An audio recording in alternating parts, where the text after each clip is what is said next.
Boa noite. Enquanto a gente vai esperando uns minutinhos enquanto as pessoas vão entrando, né? Quero agradecer já a presença de todos vocês, tanto de quem vai assistir agora com a gente, né, ao vivo, como também quem vai assistir as gravações depois. Já chegou, então já vou incluir o Bruno na nossa conversa. Olá, como? Olá, Jaque. Quanto tempo?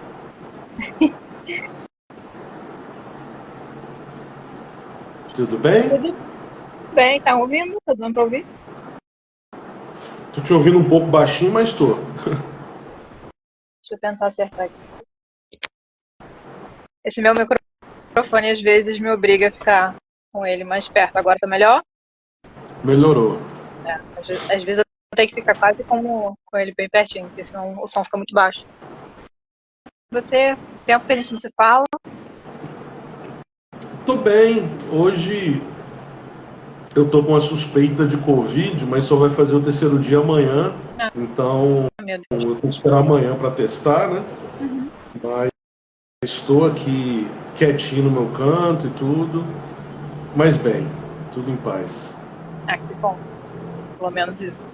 Espero que você não esteja com sintomas. Eu tô com uma fraqueza no corpo, basicamente isso, mas medicado também. Ah, que bom. O que você achou desse tema?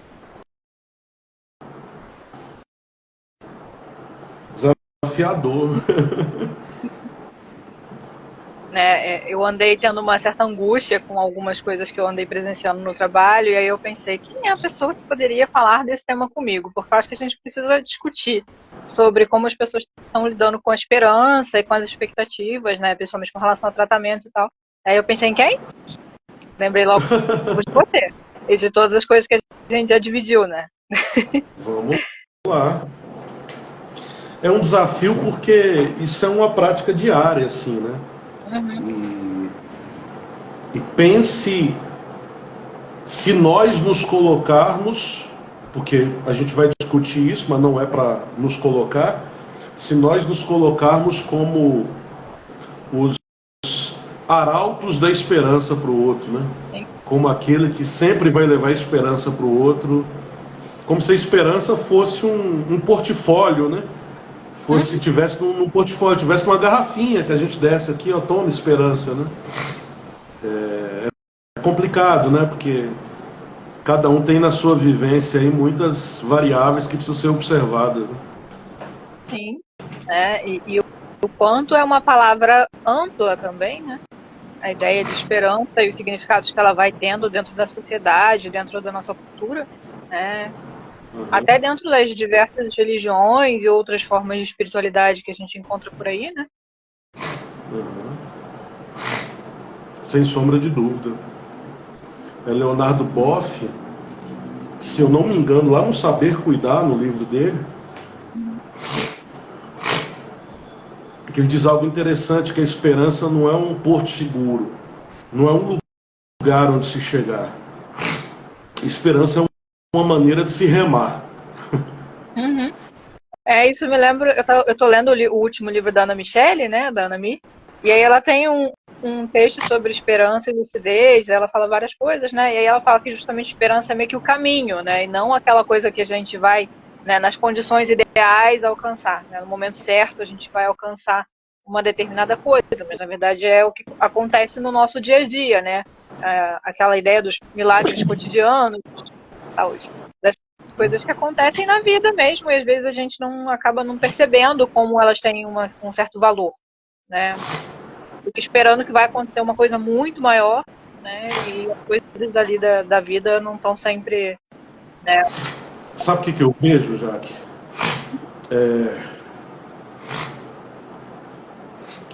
O cristianismo, e eu falo cristianismo aqui porque não é segredo para ninguém que a gente vive numa sociedade que foi formada por bases cristãs, né?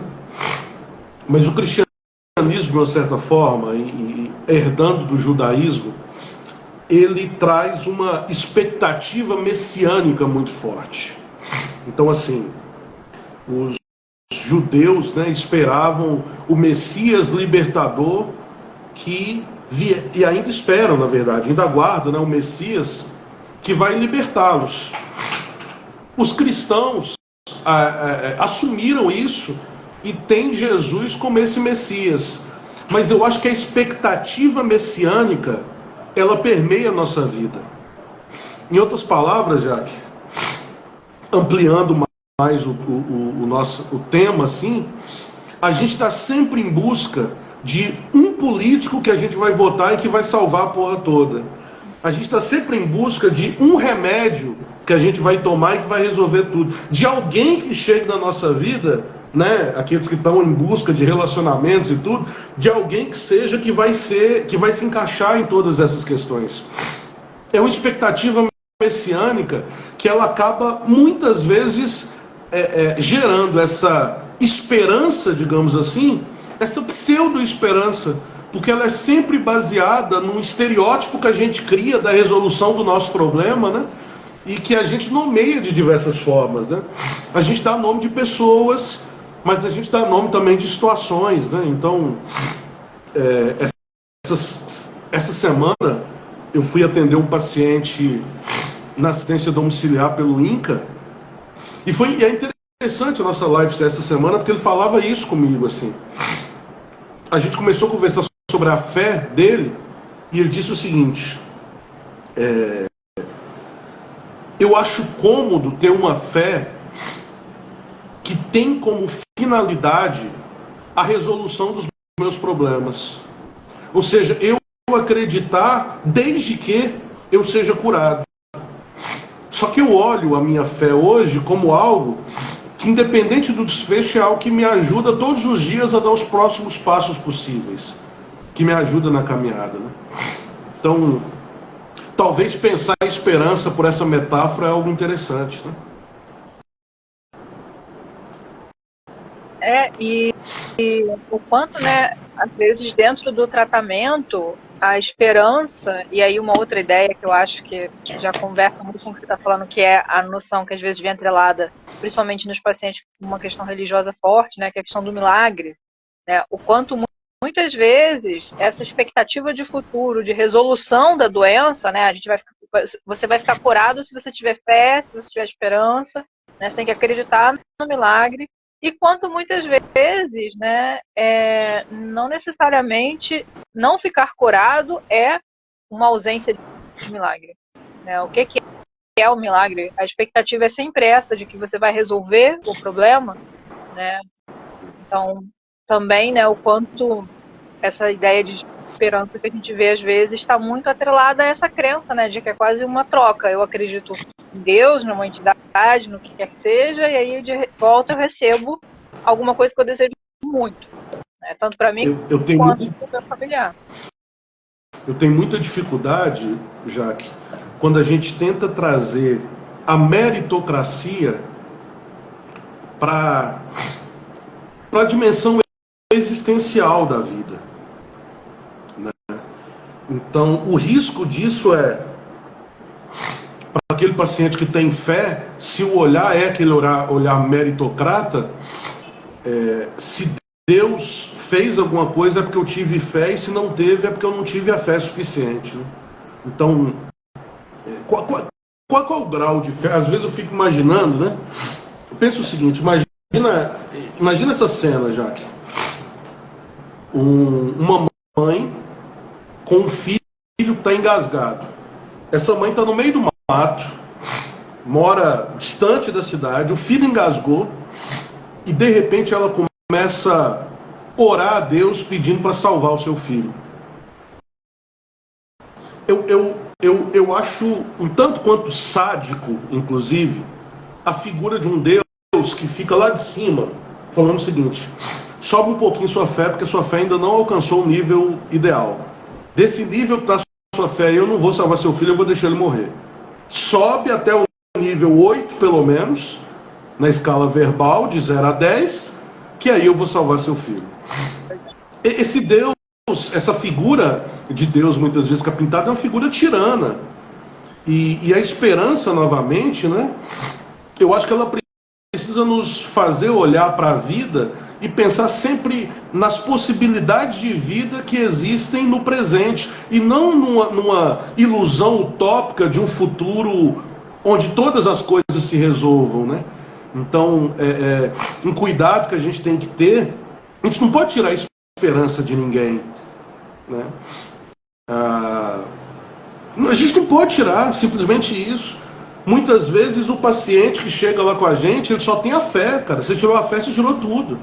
A única coisa que ele tem é a esperança. Você tirou a esperança, você tirou a base sobre a qual ele está sentado, né? A base sobre a qual ele está caminhando, digamos assim. Ele está se firmando. Então, vale aqui, né, a gente poder pensar um pouquinho nisso, porque às vezes eu fico vendo, né, a fé se tornou, eu falo agora pela minha prática clínica, tá, Jaque? Quase uma nova metástase, assim, cara, né? Que às vezes profissionais de saúde me chamam e falam assim: Bruno, vai lá naquela família porque ela está com fé. Então é um problema, né? Ou seja, ter fé é um problema. Ter esperança seria um problema, digamos assim. Então eu tenho que ir lá para jogar um balde de água fria, porque a família ideal, que muitas vezes a gente cria na cabeça, né, o familiar ideal do paciente, é aquele que fala de maneira coerente a respeito de todo o prognóstico que a gente passou para ele, e que não tem nenhuma pontinha de esperança, né? Então, discutir o lugar da esperança nesse sentido é bem importante, né? E aí você traz essa provocação para a gente aqui, que eu acho que é bem importante.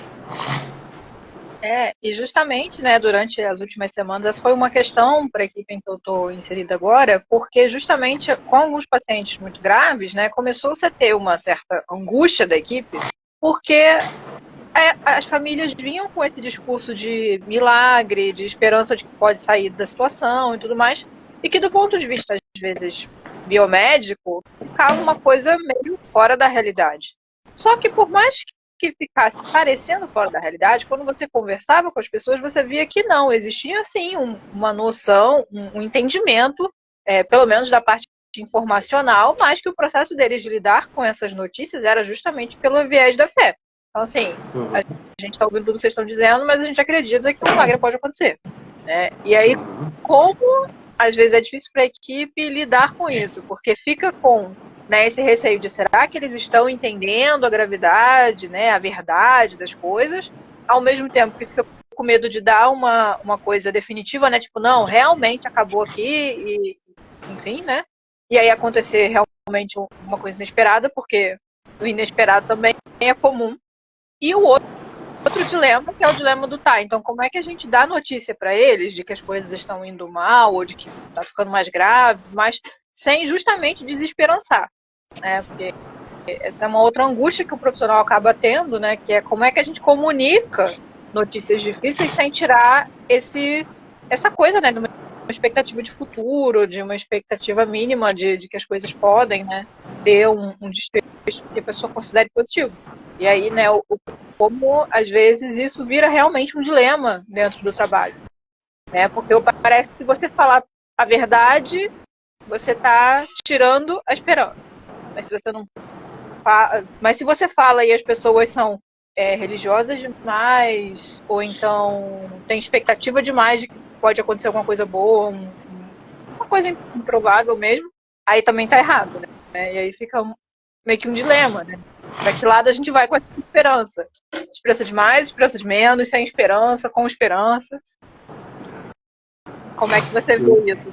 Eu diria, eu indicaria alguns caminhos que, como caminhos de quem está na jornada, eles não são receita de bolo, né? Então não é uma petrificação, porque cada história é uma história. Mas um caminho assim, principalmente quando a gente fala de comunicação de mais notícias, é a gente sempre partir daquilo que o paciente traz pra gente, ou daquilo que a família traz pra gente. Então, não é despejar informações sobre o paciente ou a família, mas é tentar acrescentar informações àquilo que o paciente e ou a família já traz consigo. O que você entende da sua doença? O que você entende do seu prognóstico? Você tem alguma dúvida em relação a isso? E um segundo ponto, tem um artigo bem interessante no PubMed, que trabalha essa questão do milagre, que fala que quando a gente fala de milagre, um passo muito equivocado que a gente pode dar é utilizar uma estratégia argumentativa. Porque o milagre, ele não cabe na esfera da razão. Ou seja, quando o outro traz para a gente a esperança de um milagre, a gente já sabe que ele está lidando com uma outra esfera, que não a esfera da razão.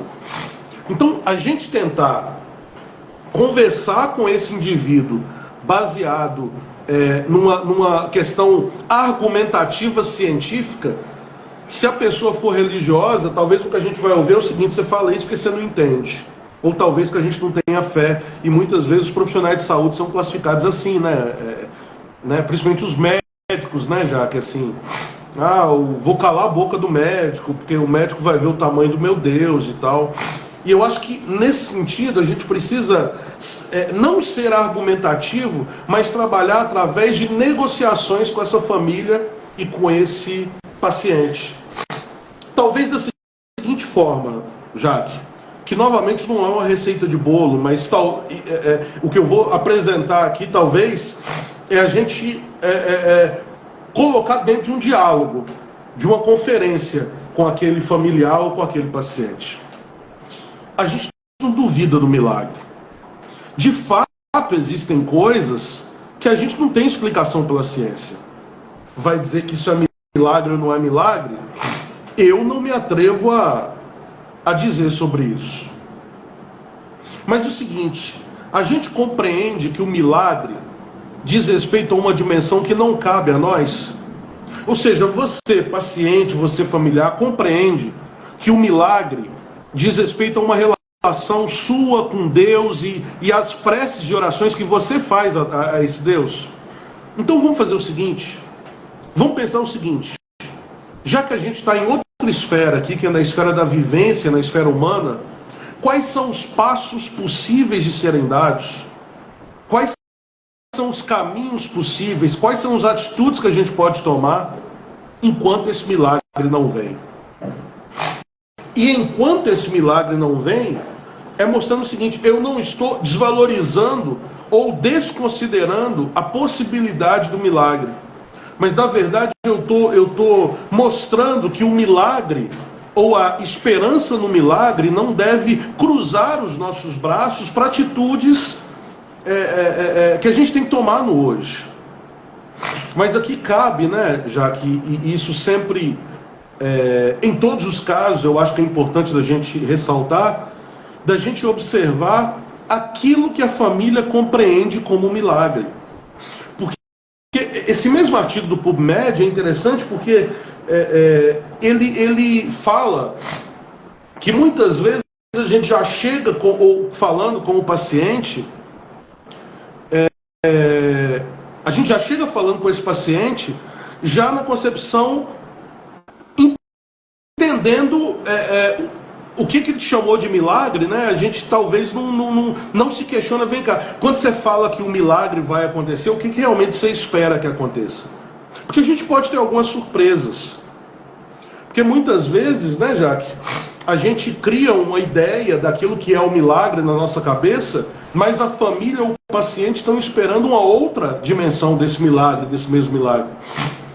E está chamando algo de milagre. Eu lembro uma vez no INCA, uma familiar de um paciente, esposa de um paciente, que a equipe pediu para eu atender, e o discurso dela era esse: o milagre vai acontecer.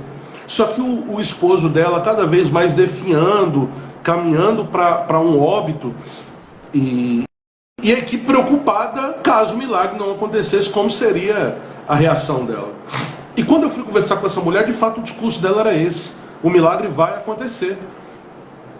E aí eu virei para ela e fiz a seguinte pergunta: fulana, quando você fala que o milagre vai acontecer, o que realmente você espera que aconteça? O que eu estou perguntando é só uma coisa: o que é milagre para você nesse contexto? ela respirou fundo e me respondeu da seguinte forma: se o meu marido morrer, mas eu, meus filhos, conseguimos retomar a nossa vida e seguir, para mim um milagre vai ter acontecido. Então cabe aqui a gente entender o significado do milagre para o outro, e não aquilo que nós já preconcebemos que é um milagre, sendo que o milagre está saindo da boca do outro, está saindo da mente do outro. Então o que é esse milagre para o outro? E como é que a gente pode então trabalhar num plano de ação em saúde que não tenha que se contrapor à possibilidade desse milagre? Se a gente entender o ser como um ser biopsicossócio espiritual, a gente entende que a fé é um elemento que vai estar presente em muitos pacientes. E desvalorizar isso é não entender esse conceito biopsicossócio espiritual. E às vezes até limitar os recursos das pessoas para lidar com as coisas, né?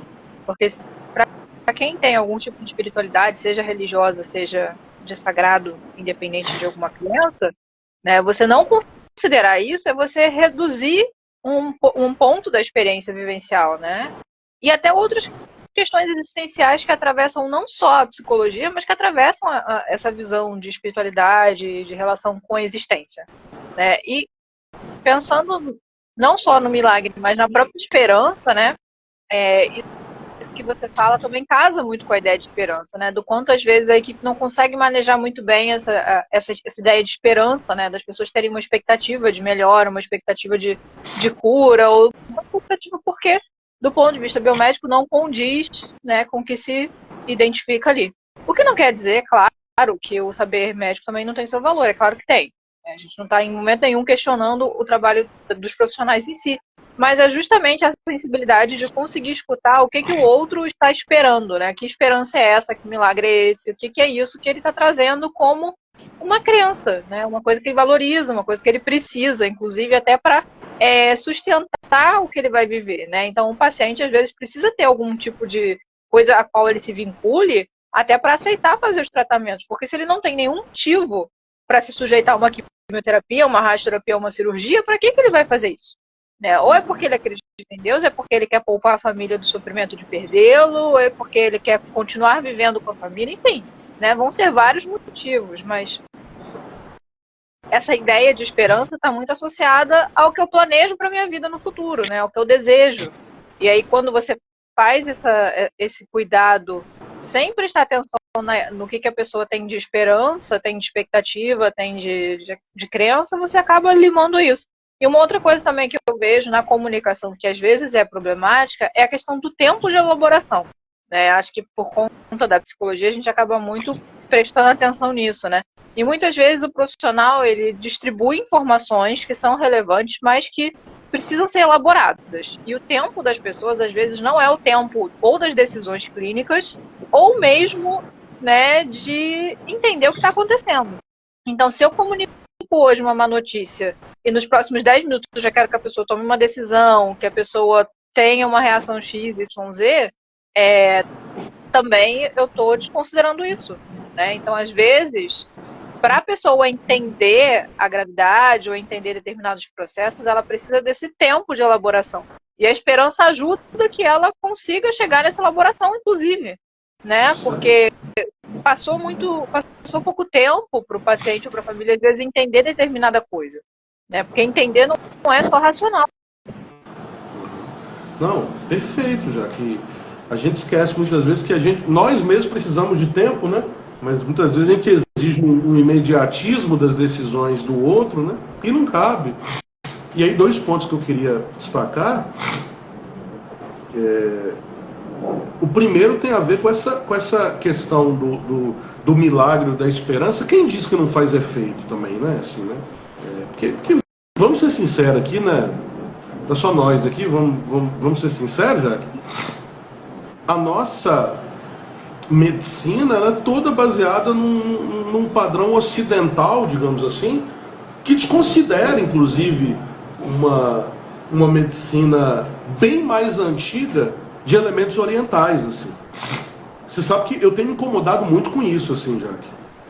Porque os orientais orientais, eles têm sabedorias milenares lá que eles já incluíram diversos, ou seja, eles já estudam já há algum tempo a influência, inclusive, das nossas emoções na nossa saúde, e a gente começa a falar de psicossomática aqui século XVIII, século XIX, né, no Ocidente e tal, coisa que lá já tá bem avançado, digamos assim.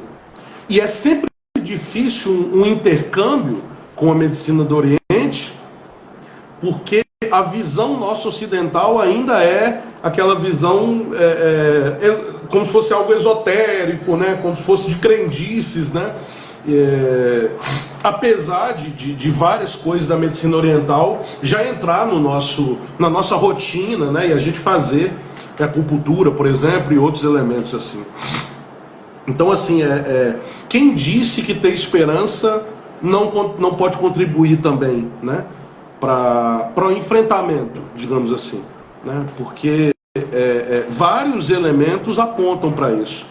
E aí o outro ponto que eu queria destacar, Jaque, que é inclusive o título que você deu para essa nossa live, Esperançar, né? Que é inspirada numa ideia de um verbete criado por Paulo Freire, quando ele fala que a esperança deveria ser um verbo. O verbo esperançar. Ou seja, a esperança não é uma espera passiva dos acontecimentos, mas é uma espera ativa, é um verbo. O verbo tem essa questão do movimento, da ação, né?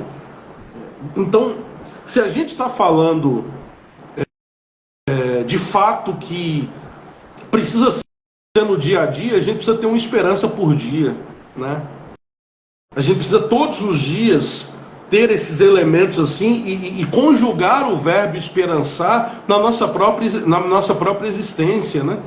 Eu esperanço, tu esperança, ela é esperança, né? A gente precisa conjugar isso e mais, né, para além dos nossos pacientes, talvez a nossa dificuldade de enxergar essa dimensão neles é porque a gente não enxerga em nós mesmos, Jaque, né? Porque muitas vezes a gente se fechou tanto num tecnicismo assim que a gente fica preso aos nossos protocolos, né, aos nossos engessamentos, digamos assim, que a gente não percebe, na verdade, o papel da esperança ou do esperançar como um verbo na nossa própria vida, de que a gente também carece disso, né? E talvez esse seja um primeiro grande passo para ver essa necessidade no outro, é nos reconhecer como seres também de esperança, né? Seres que também precisam viver esse esperançar na nossa vida diária. Eu comecei essa live aqui, né, e já havia mandado mensagem antes para a Jaque, falando que eu estou com suspeita de Covid hoje, e hoje eu passei com muitas dores no corpo, não sei como é que vai ser amanhã. Amanhã é meu terceiro dia de sintoma, então só vou conseguir testar amanhã.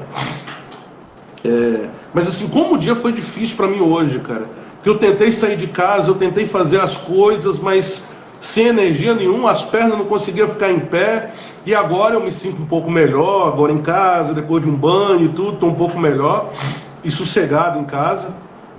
Mas se a gente se a gente parar para perceber, na verdade, Jaque, nós precisamos desse combustível diariamente na nossa própria vida, senão a nossa própria vida fica estagnada, né? E olha que curioso, a gente precisa disso na nossa própria vida, mas muitas vezes a gente despreza essa dimensão na vida do nosso paciente, ou a gente não valoriza da forma como deveria valorizar, né?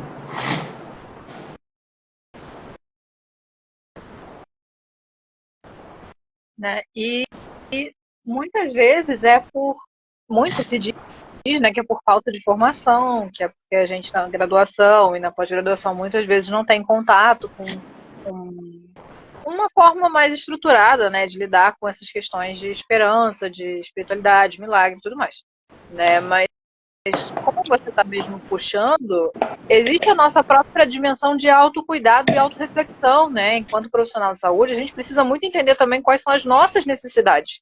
Porque como é que você cuida bem de alguém se você não conseguir minimamente garantir o seu próprio cuidado, né? E isso não é no sentido de, então eu tenho que garantir o meu cuidado, né? Não só uma coisa individual, né? Mas é esse movimento de poder reconhecer essa necessidade, né? A gente também tem necessidades espirituais, digamos assim, né? E aí, né, sempre relembrando que quando a gente está falando de espiritual, a gente não está se restringindo a nada religioso, a gente está falando num sentido bem amplo, inclusive com questões existenciais. No fim das contas, a nossa maior questão é qual o sentido da nossa vida.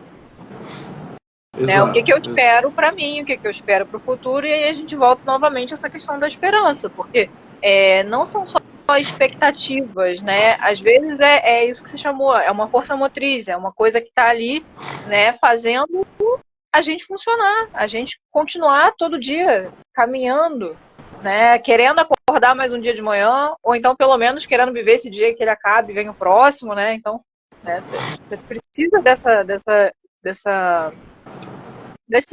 desse combustível, né? E aí justamente... pensa o paciente, né, que está encarando. Às vezes está diante de desafios que a gente acha que a gente entende, né? Porque a gente trabalha com isso, a gente acha que a gente entende, mas a gente não entende, né? Primeiro porque a gente está no lugar do profissional. O lugar do profissional nunca vai ser o lugar do paciente. E segundo, porque por singularidade mesmo, a gente nunca vai ter 100% uma dimensão de como todo paciente vai reagir, porque cada paciente tem a sua história, tem a sua vida, suas questões, seu corpo, enfim. Né? Então, é isso que você falou, é entender o que cada um chama de milagre, entender o que cada um considera de esperança, né? E manter um tipo de comunicação onde realmente aconteça o diálogo, né? E não seja só aquele negócio de eu sou profissional, eu te dou as notícias e você lida com isso. No máximo chama psicóloga, porque a psicóloga te escuta, ela te ajuda a lidar com isso. Chama o capelão se você tiver a fé e estiver muito desesperado, mas, né, o quanto muitas vezes a nossa comunicação por si só já é um caminho para ajudar nesse processo de manter as pessoas minimamente esperançosas, né? E não manter no sentido de que a gente vai dar esperança, mas de que tem coisas que a gente acaba incentivando, né? A pessoa já vai ter o processo dela de crença, de esperança, de expectativa e tal. Mas a gente sempre pode, de alguma forma, né, ajudar para que o terreno que já tem uma semente, aquilo ali se desenvolva. Sem sombra de dúvida, Jaque, né? Quando, retomando algo que eu falei no início, inclusive, né? Esperança não é um portfólio, né, que a gente dá para o paciente, mas é algo que a gente incentiva dentro da própria vivência dele, né? Dentro da própria história, dentro da própria biografia dele, ele tem as suas esperanças lá. Então, pensando nesse sentido, elas seriam os tijolinhos que a gente vai colocando todos os dias, né, para continuar a caminhar. Tem coisa, como você mesmo falou, que a gente não vai entender no paciente, né? Eu lembro um paciente pós-Covid que eu atendi uma vez, e ele me disse para mim que o maior sonho dele era tomar um copo com água. Um copo de água mineral, porque ele estava tomando, por conta das sequelas pós-Covid, ele só tomava água com espessante. E ele virou para mim e falou assim: você já tomou água com espessante? Eu falei, não. Ele falou... Opa, agora foi. Ele falou assim, é uma merda. E eu fiquei tão curioso que eu procurei a fono do hospital e falei, me dá água com espessante, cara, eu queria tomar. E ele tem razão, cara. Eu não consigo imaginar bebendo aquilo todo dia. A mesma coisa que você beber uma gosma. E assim, a gente muitas vezes fica de um lugar onde parece que o paciente não quer entender. Mas a gente, na verdade, não está vivendo na pele dele, não sabe as coisas que ele perdeu e que ele teve que abrir mão, né? Por conta da doença, por conta da enfermidade. E outro ponto, no hospital que eu trabalhei, eu lembro uma vez, entrou uma chefia nova de fisioterapia e eu peguei uma conversa dele chamando a atenção da equipe de fisioterapia, porque estava demorando muito tempo para atender os pacientes.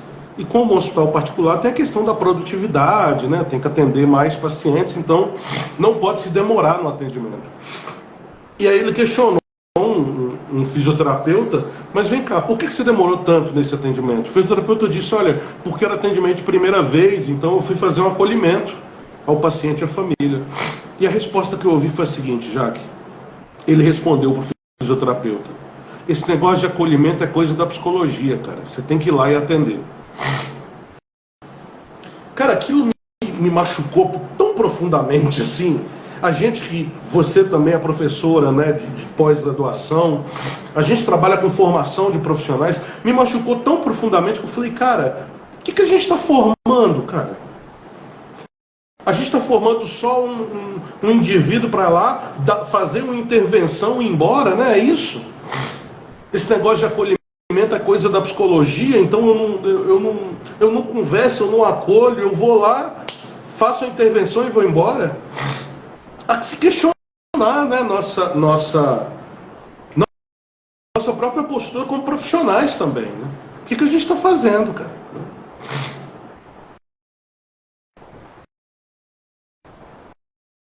Pois é, né? E aí esse mesmo profissional provavelmente vai se cair num discurso de esperança ou né, de milagre, com certeza vai falar que não é com ele, né? Vai chamar o capelão. E a nossa equipe às vezes é formada por pessoas assim, né? E acho que é isso que a gente acaba também tendo que aprender a lidar. Mas de qualquer forma, né, a gente precisa entender que existe um processo ativo nessa ideia de esperança, né? Não é a minha esperança é que Deus resolva tudo para mim. Então eu vou ficar sentadinho lá enquanto Deus resolve e uma hora está resolvido. Não é assim que funciona, né? E nem acredito que a maior parte das pessoas tenham essa vivência de esperança. Por isso que eu fiz questão de pegar o verbo, né? Porque é essa ideia de que por mais que às vezes pareça que é uma coisa meio de uma alçada, como é transcendental, né? Fica às vezes meio tipo sobre-humano, então a gente não tem muito o que fazer, né? Agora só um milagre vira às vezes sinônimo de a gente não tem o que fazer. Né? Exatamente. A nova forma de falar que a gente não tem nada a fazer, né? Não tem mais o que fazer. Exato. E aí justamente não é disso que se trata, né? É a ideia de um verbo. Um verbo porque tem ação. Da mesma forma que a aceitação é um verbo, faz parte de um verbo, né? E muitas vezes a gente entende que a pessoa que aceitou é uma pessoa que já está resolvida com aquilo. Né? Então, se o paciente ou a família tivesse aceitado, eles não estariam com essa esperança que é ilusória, por exemplo. Quando que, na verdade, são duas coisas que são construídas o tempo todo. Tanto a ideia de aceitar o que está acontecendo, quanto a ideia de ter uma esperança sobre o que vai vir. São coisas que são construídas o tempo todo e que, eventualmente, a gente vai precisar colaborar com isso. Sem sombra de dúvida. E algo importante, né, Jaque? Não eleger a esperança como um sintoma ruim, assim, né, cara? Eu, nas minhas evoluções de prontuário, nos hospitais onde eu trabalho, a esperança é um sintoma espiritual. Assim como a desesperança. Uhum. A esperança, ela é um sintoma, cara. E ela é um sintoma muito importante, inclusive, para o enfrentamento do paciente.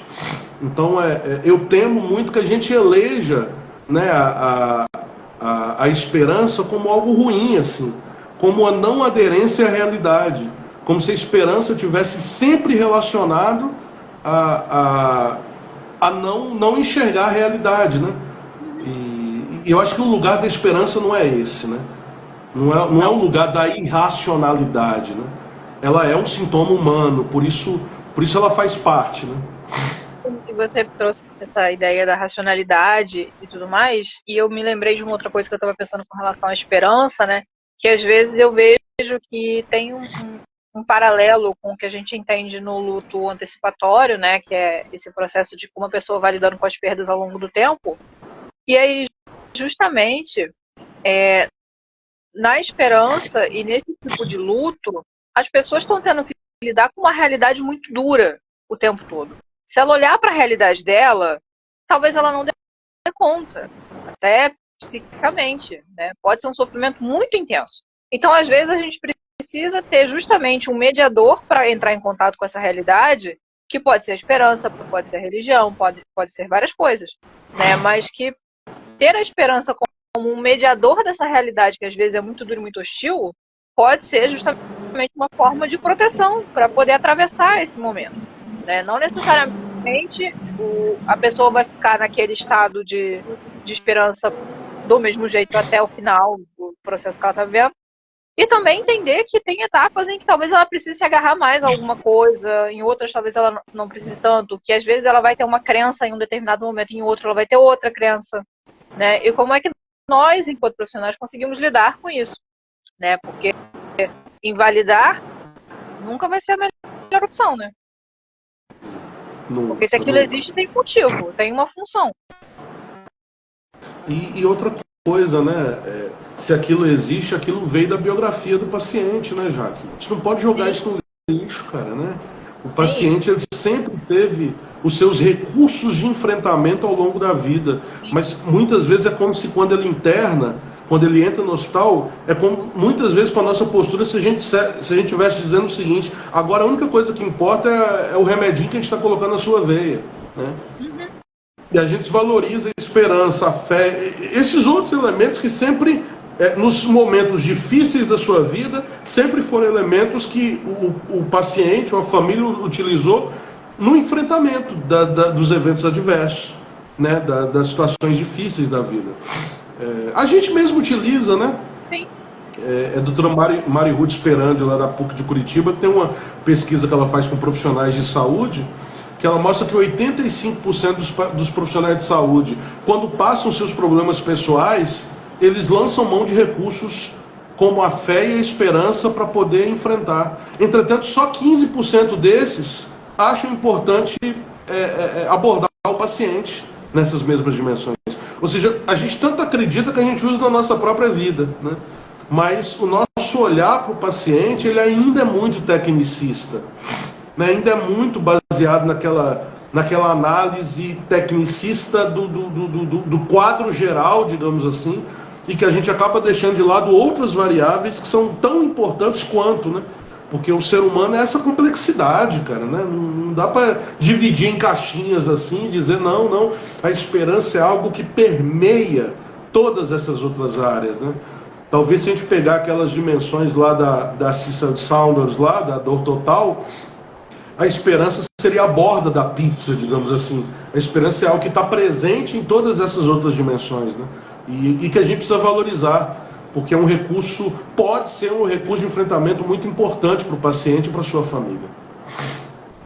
A própria Kubler-Ross também aborda a importância não só da esperança, né, mas da nossa forma de lidar com essas coisas, né, tanto como a questão da comunicação, né, que para ela, né, diante daquele eterno dilema do a gente conta ou a gente não conta, o mais importante é como a gente conta, e a esperança entra nesse meio, porque justamente, se eu não tenho uma comunicação cuidadosa, se eu não sei de onde eu estou partindo nessa conversa, se eu não conheço minimamente aquela família ou aquele paciente, é mais difícil eu conseguir fazer com que eles tenham um aproveitamento da conversa, né? Pode ser que seja só uma coisa traumática, pode ser que seja só um bolo de informação sem sentido.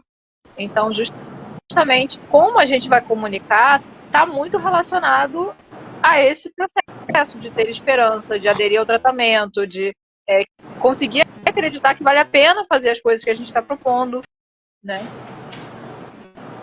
Sem sombra de dúvida. E eu acho que cada vez mais, Jaque, isso precisa fazer parte do plano de cuidado do paciente, né? Esses elementos não podem ser algo que vai em paralelo, né?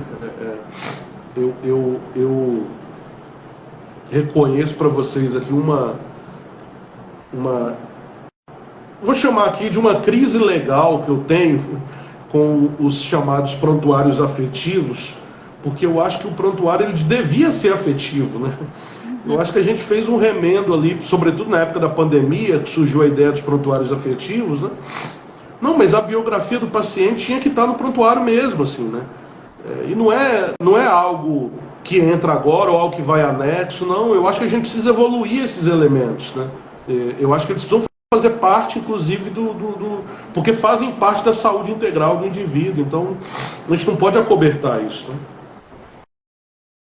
Pois é, né? E infelizmente, às vezes, como sociedade, a gente precisa fazer campanhas, movimentos para poder ter coisas que são básicas, tidas como parte da assistência e mesmo assim, entre muitas aspas, né? A humanização também cai nesse problema.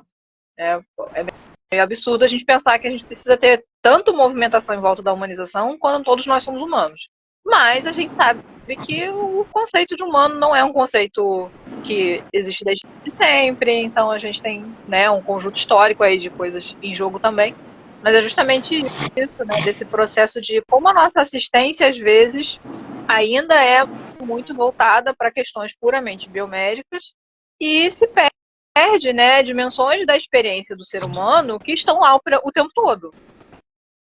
Né? Então, eu saber que o paciente tem um neto que ele sente muita saudade, ele tem um apelido e tudo mais, isso faz muita diferença, né? Principalmente quando você trabalha com pessoas que têm alguns quadros que eu acho que isso fica muito marcado do quanto é importante a gente ter essas informações. São pessoas com alguns quadros demenciais, ou então pacientes que estão sedados por algum motivo, tudo mais, você está no processo de extubação ou de despertar da sedação, né? E às vezes você saber dessas coisas e poder trazer certas lembranças ajuda a pessoa a recuperar um pouco dessa interação com o meio.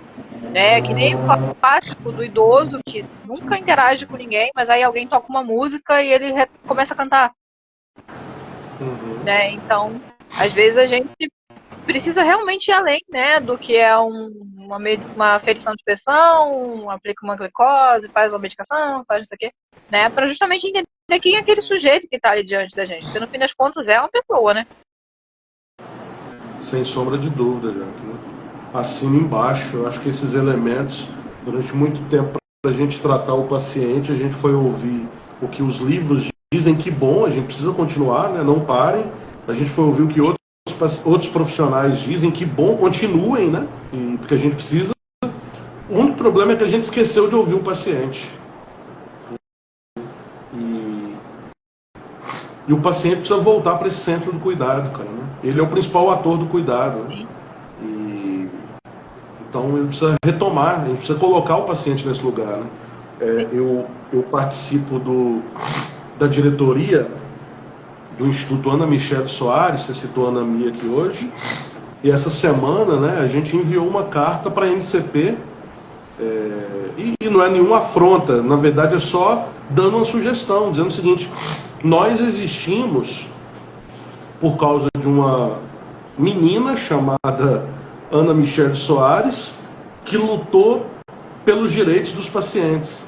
Então, assim, a gente escreveu uma carta para a NCP, visto que está no ano do Congresso Nacional de Cuidados Paliativos, simplesmente pedindo para que, de fato, tenham mesas onde os pacientes participem. Porque a gente precisa colocar os pacientes no palco para os nossos profissionais ouvirem, cara. Então, assim, não dá para a gente ficar só nós falando para nós mesmos, entendeu? Então, essa semana a gente fez essa carta, a gente enviou para a NCP, pedindo, né, na verdade, pedindo que seja dado mais espaço para que os pacientes falem, né, para que os pacientes participem, para que os pacientes expressem aquilo que de fato é importante para eles. Né? Você tocou em uma questão muito importante, né? Dos eventos que eu participei, que eram voltados para pacientes em cuidados paliativos ou mesmo em oncologia, muitos deles eram naquele formato que a gente conhece. Um monte de profissional de saúde falando o tempo todo e aquelas pessoas todas lá assistindo. Às vezes, é claro, tinha aquele momento de poder dar o microfone, fazer um comentário, mas é isso, né? O quanto eu acho que a própria Ana Mia, ela teve esse papel, e outras também, né? A própria Renata, que foi muito amiga dela e tudo mais, e outras que a gente tem, a Jussara também. A gente tem vários pacientes, tanto oncológicas quanto de outras doenças, né? E de outras situações de saúde que recebem cuidados paliativos ou algum outro tipo de assistência nesse sentido da saúde, que trazem essa necessidade urgente da gente repensar qual é a nossa prática. Se a gente for parar para voltar lá atrás, a própria Cicely Saunders já veio dessa angústia, né? De ver que o cuidado que a gente estava prestando não era bom. As pessoas estavam morrendo cheias de dor, abandonadas, com um grande desconforto, né? E aí hoje em dia a gente olha e não sei se a gente conseguiu avançar tanto assim, né? Em 50 anos. Mas estamos tentando, né? E aí justamente poder pensar, né, do quanto esse tópico talvez seja um dos tópicos em que a gente mais consegue fazer essa associação, né, a questão da esperança.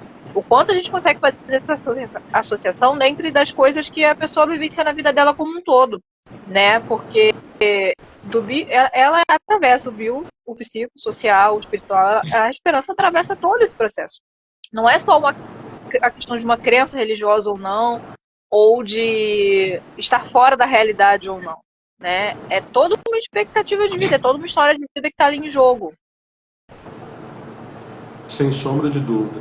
Eu acho que ao que fica, talvez, dessa nossa live aqui, né, uma das coisas, Jaque, é que a gente precisa tirar a esperança desse lugar da irracionalidade do outro, né?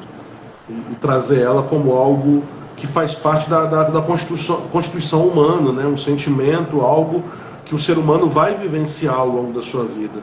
Ela não é essa nova metástase, né? Ela não é o novo, a gente não tem mais o que fazer, então agora é só um milagre, né? Não, a gente tem muito o que fazer, inclusive ter esperança, né? Mas claro, a gente vai trabalhar essa esperança como esse verbo, que pense sempre nas próximas ações e nos passos possíveis do dia a dia, né? E finalizando com uma resposta que deram na caixinha que eu abri mais cedo, né, perguntando o que as pessoas consideravam ser esperança, né, a pessoa trouxe algumas experiências com relação à esperança que eu achei que são importantes da gente poder ter também, né, que é ter uma certa serenidade diante das coisas e não entrar não entrar no sentido de essa serenidade te ajudar a não ter momentos tão intensos de desespero, de desesperança e essas coisas, né? Então acho que justamente é poder entender como a gente tem sentimentos por sermos humanos e a esperança está muito atrelada aos sentimentos, né? E talvez seja por isso que seja tão difícil para os profissionais de saúde em geral acabar entrando em contato com isso, porque a gente aprende a não meter sentimento no trabalho. Tem que trabalhar com uma distância, né? Quando a gente está sendo mobilizado o tempo todo. Mas aí justamente poder pensar, né? O que essa esperança traz e esses sentimentos quais são? Então, vamos trabalhar esses sentimentos também, né? Esse sentimento de esperança remete ao quê? A uma expectativa para o futuro, a uma sensação de coragem, de uma coisa mais... Enfim, né? Porque quando a gente começa a lidar com os sentimentos, a gente também consegue, né, ajudar a pessoa a lidar com os sentimentos dela. Às vezes falta também esse contorno do que as pessoas estão sentindo. E aí elas vão chamar de esperança, de fé, de milagre, coisas que para elas mesmo são nomeadas de alguma forma, né? E é preciso que a gente entenda aquilo que elas estão nomeando, né? Sim. E assim a gente poder fazer um trabalho melhor, né? Tem Sociedade de Psicanálise do Rio de Janeiro soltou um texto bonito chamado A Carta de um Paciente Terminal, né, onde ele diz assim: eu sei que não vou viver o dia de amanhã, mas hoje eu ainda estou vivo. E o que eu quero dizer para vocês é o seguinte: eu consegui finalmente entender a diferença entre dois sofrimentos. Está doendo muito nesse momento, mas eu não consigo dizer que eu sofro. A dor está presente na minha vida. Aí ele diz assim no final: eu sinto paz, uma enorme paz que ousarei chamar de felicidade. Uma felicidade de pouca duração devido às circunstâncias. Eu sou um paciente terminal, porém intensa o suficiente para compensar todos os trancos e barrancos com que a ela cheguei. Eu acho isso tão bonito, Jaque, porque a gente pode talvez questionar metodologicamente o conceito de felicidade que esse cara traz. Mas, assim, é o conceito de felicidade que ele tomou para si naquele momento. Essa paz que ele sente, ela é tão profunda que ele decide renomeá-la e chamá-la de felicidade, cara. O que é esperança para o nosso paciente, né? Eu acho que a gente precisa entender isso, né? Inclusive, o que ele está nomeando de esperança, de milagre, de felicidade, de paz. O que ele está nomeando de tudo isso? A despeito de entrar numa discussão teórica, conceitual com essa pessoa, a gente precisa só entrar na vida dela e entender que é a forma que ela está achando para nomear as coisas, né? E é isso, né? É a nossa oportunidade de intervenção às vezes começa e rende muito mais pela escuta até do que por palavras exatamente, né? Às vezes a gente precisa escutar mais, escutatória, né? Isso aí, certeza. Escutatória. Quero te agradecer por ter ficado até agora, por ter conseguido participar. Espero que amanhã você faça o teste e esteja tudo bem e que você melhore de qualquer forma, mesmo que seja. Muito obrigada por esse momento. Obrigado. Você, já que bateu um papo com você, sempre é muito bom, seja nos corredores do hospital, seja na live aqui. Só mandar um abraço aqui para a Dayana, que está assistindo aqui, que tá comentando, pessoa muito querida também na minha vida, beijo grande. E beijão para todo mundo aí que participou, espero que de alguma forma possa contribuir com a vida de vocês. Obrigada a todo mundo que ficou até agora também, obrigada a todo mundo que vai assistir a gravação. Algumas pessoas falaram que pelo horário não iam conseguir estar, mas a gente vai deixar gravado para justamente todo mundo poder ter a oportunidade de ouvir as palavras do Bruno, que sempre são boas de se escutar e a gente aprende muito, né? Obrigado, até a próxima. gente. Tchau, tchau. Até, tchau.